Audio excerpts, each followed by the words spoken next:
In his short time in office, President Trump has already established a pattern: make off-the-cuff statements or tweets about policy, and then leave the details for someone else to figure out. Last month, for instance, Trump tweeted that he planned to ban transgender soldiers. But only now is the administration setting a time limit for the military to make that plan workable. You can see the same pattern at work in Trump's response to the opioid epidemic.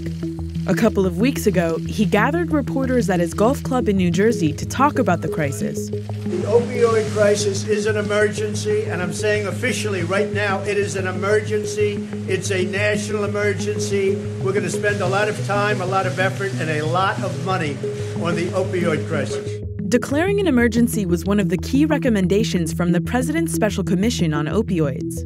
But while Trump said the opioid crisis was an emergency, he didn't actually declare it an emergency.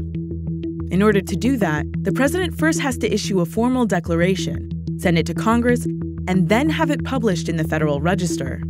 It's not a big, long, complicated thing. There are clear criteria, and he can simply trigger the process.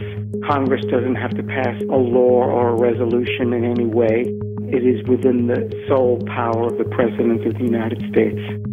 Trump hasn't done any of that, as the White House confirmed to Vice News this week. That's important because when it comes to the opioid crisis, a formal declaration might make a big difference. It could lift a Medicaid ban on funding for drug treatment in rehab facilities with more than 16 beds, and allow the Secretary of Health and Human Services to negotiate cheaper prices for overdose antidotes like naloxone. A formal emergency could also release Medicaid funds to treat the opioid addiction raging through the prison system. And it could let authorities get their hands on money from the Federal Disaster Relief Fund. But for any of that to happen, Trump will have to do something he's struggled with: turn words into action.